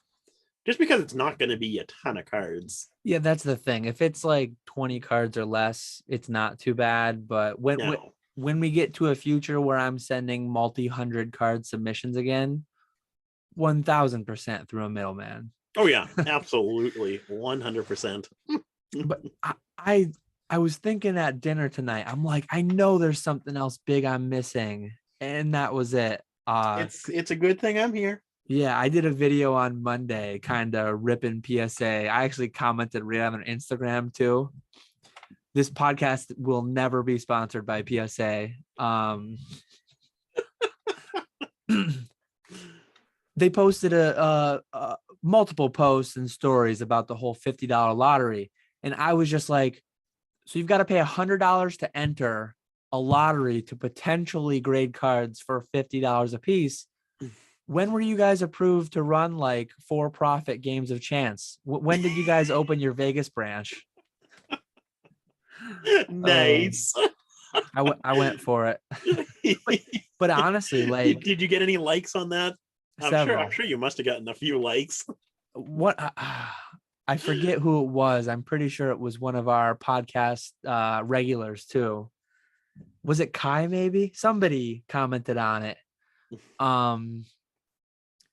But yeah, I got several likes, and I'm sure PSA, nobody at PSA probably saw it, but if they did, they weren't happy about it. But they're honestly, actually pretty active on Instagram. Honestly though, like, you're taking up, like, I know several people who paid $100 who weren't, like, I've been a member for several years now without break in between. Like, I've been a consecutive annual member. But there are people that paid the $100 fee just to have the chance to enter. So literally, PSA is raffling. They charged $100 to a certain amount of people that lost the raffle and got nothing. Yep. And now, in the middle of the 3 scheduled raffles they were running, Middlemen opened cheaper. So I'm in again, the Discord, the super secret Discord that I'm in. Discord I'm not a part of.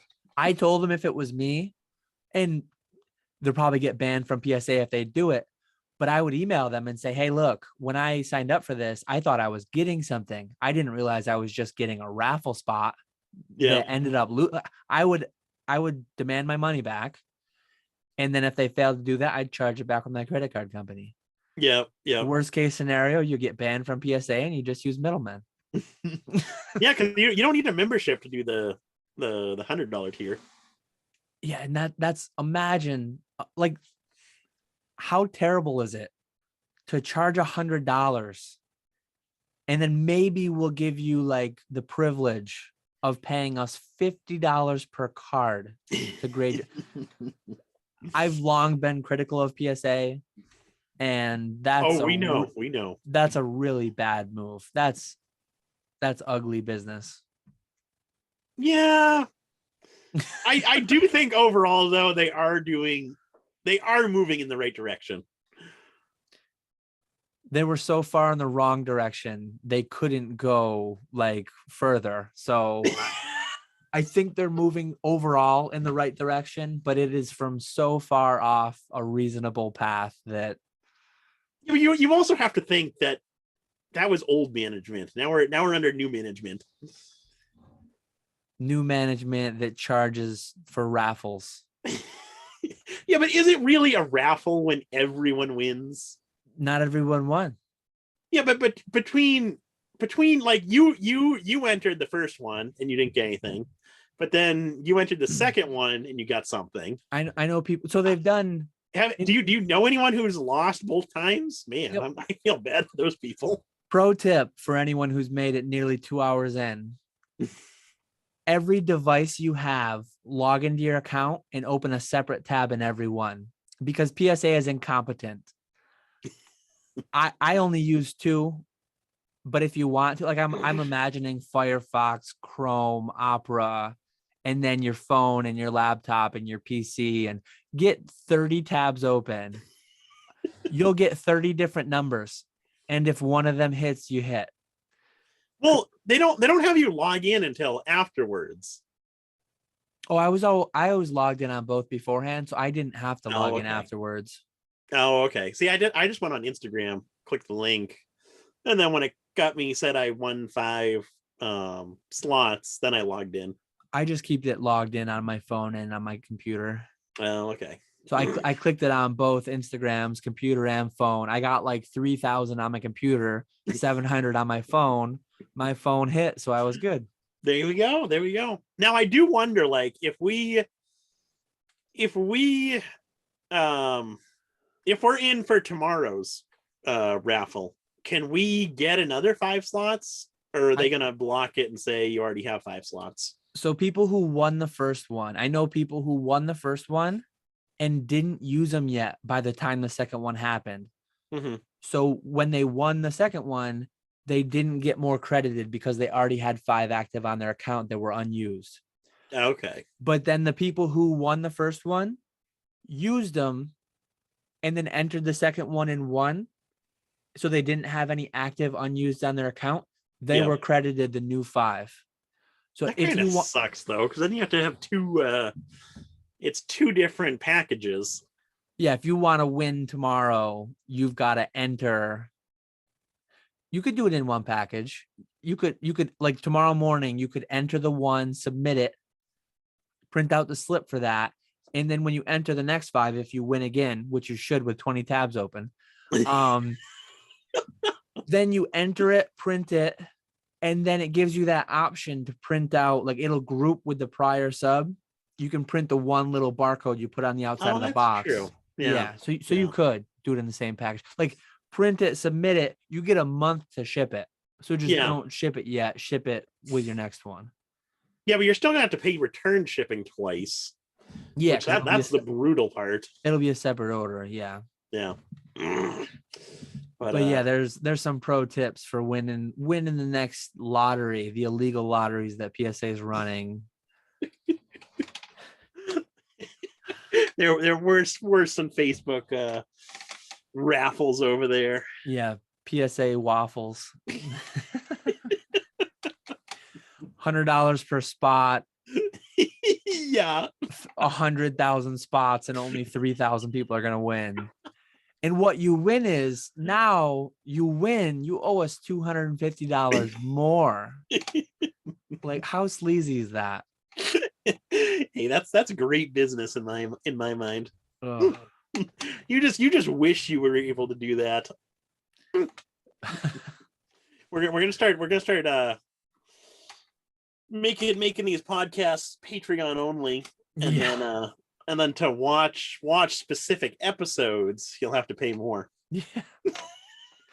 And then like random number generator, if 1 to 100, if it hits like 1 to 30, you just get deleted out. We keep your money, no refund. You've got to pay to get back in. And then maybe the next random number generator will benefit you. That's how we monetize. There we go. I like it. Ugh, PSA. Oh, come on, man. Well, do you have any other topics you wanted to mention tonight? I gotta save them for further YouTube rant, PSA rant videos. If I keep going, it's just gonna get more and more. We're after midnight now, so okay, Mr. 1201. Yeah. The rants are just going to continue on, and I better save it for future videos. Yes. But on a brighter note for PSA, I'm gonna record it tomorrow, but you're probably not gonna see it until Monday. I have a sweet PSA return. The 25. I did a 25 card at the $100 tier. So $2,500 cards. Got upcharged on 4 or 5 of them, but overall, I am really happy about the submission. And it's gonna be a tough decision on which ones I want to sell versus which ones I want to keep, because they're all really cool. I've got an 8 card $100 each coming back. No upcharges, but some pretty decent cards that apparently avoid, unless the upcharges still come. No, they just shipped it though, so must be no upcharges. Yeah. Some decent stuff that probably should have been upcharged, but it was kind of borderline. And then I guess the further shill for myself, the day that this goes live, I'm going to be going live on Knowledge Cards channel. I posted on my YouTube community page. I don't know how many people see that. I'll probably do. I didn't even see that. Yeah, so people don't see it apparently. Nick must not have clicked my bell. So click the bell. I did not click your bell. No. Damn. So click the bell if you're watching, so you get the notification when I post to my community page. But yeah, sometime around 9 p.m. Eastern, I'll be going live on Knowledge Cards channel. So depending on when you watch this, it might already be over, or it might be starting very soon. And I'll actually be going live on my channel at 8:55 too. So Nick's gonna we'll find out who people like better. We have so much overlap. So yeah, Nick's gonna hog our whole viewership. No, I'm just kidding. I will not be going live tomorrow. I hope to I will be watching Dan and Knowledge tomorrow night. You're gonna be heckling us in chat, I hope. Yes, as always. Live chats are always fun. I 90% of lives that happen, I listen to them after the fact. But when I do participate in them live, the chats are always fun. So. Oh yeah, absolutely. It's dangerous listening in live. Because like the with the one Jake, Mason, and Pokemon Classics did, I put that on and said I was going to get some eBay listings done while I listened to that. And I was watching it live and looking at the chat, and I didn't get anything done. I listed like one card every half an hour. It was terrible. Yeah. But yeah, it's a good time. It's a good time talking with everyone in the chat and hanging out and all that. Definitely. But we wish you the best with Knowledge. Can't wait to listen to it. Yeah, I'm excited for it. It's fun. I've not met him in person. I've not spoken with him on like a live or anything. I've watched a decent bit of his content. I think he's definitely watched some of mine too. So it's always cool to meet people. Yeah, definitely. Well, thank you everyone for watching. We just about made it to 2 hours for this episode. So continuing our 2-hour streak right here. But make sure to leave your questions in the comment section for next podcast. And hopefully we'll have a guest for one of these next upcoming podcasts. Yeah, we've got a few people we've talked with and talked about trying to have on. We'll definitely have to get something set up because it's been a bit, and they're always fun. Oh yeah, definitely. So yeah, that's pretty much it. I think we will catch you all later. Have a good one.